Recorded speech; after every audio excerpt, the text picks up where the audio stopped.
இன்றைக்கான டெக் தகவல் என்ன அப்படின்னா, ட்விட்டர் வந்து அதாவது எக்ஸ் பார்த்தீங்க அப்படின்னா, இப்போது எக்ஸ் சேட் அப்படிங்கிற ஒரு ஆப்பை வந்து லான்ச் பண்ணியிருக்காங்க. ஆண்ட்ராய்டில் அவைலபிளாக இல்லை, இப்போதைக்கு iOS அதாவது ஐஃபோன்ஸுக்கு மட்டும்தான் கொண்டு வந்திருக்காங்க.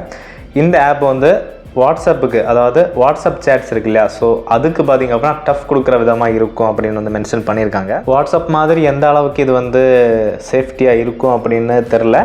பட் அதே டைமில் பயனர்கள், அதாவது யூசர்ஸோட சேஃப்டி வந்து ரொம்ப ரொம்ப இம்பார்ட்டன்ட் அப்படிங்கிறதையும் மென்ஷன் பண்ணியிருக்காங்க. ஓகேவா? பட் இவங்க பார்த்திங்கன்னா என்ன தான் இவங்க வந்து டஃப் கொடுத்து கொண்டு வந்தாலும் மக்கள் மத்தியில் அது வந்து பரவலாக பயன்படுத்தப்படுமா அப்படிங்கிறது கேள்விக்குறி தான். இந்த ஆப்பில் நம்ம அக்கௌண்ட் க்ரியேட் பண்ணுறதுக்கு புதுசாக நம்ம எந்த அக்கௌண்ட்டையும் க்ரியேட் பண்ண வேண்டியதில்லை. ஆல்ரெடி உங்ககிட்ட இருக்கிற ஒரு எக்ஸ் அக்கௌண்ட், அதாவது ட்விட்டர் அக்கௌண்ட்டே போதும். அந்த அக்கௌண்ட்டை வந்து நம்ம அப்படியே இந்த அக்கௌண்ட்டாக மாற்றிக்கலாம். அதாவது அந்த அக்கௌண்ட்டை வச்சு இந்த அக்கௌண்ட்டை நம்ம க்ரியேட் பண்ணிக்கலாம் அப்படிங்கிறத மென்ஷன் பண்ணியிருக்காங்க. எஸ், இது எங்கேயோ கேட்டது மாதிரியே இருக்கும். அப்படியே இன்ஸ்டாகிராம் வந்து த்ரெட்ஸை கொண்டு வரும்போது எப்படி நமக்கு வந்து இன்ஸ்டாகிராம் அக்கௌண்ட்டை வச்சு த்ரெட்ஸ் அக்கௌண்ட்டை நம்ம க்ரியேட் பண்ணாமோ சேம் ப்ராசஸ் தான். அப்படியே இங்கே காப்பி அடிச்சிருக்கானுவா.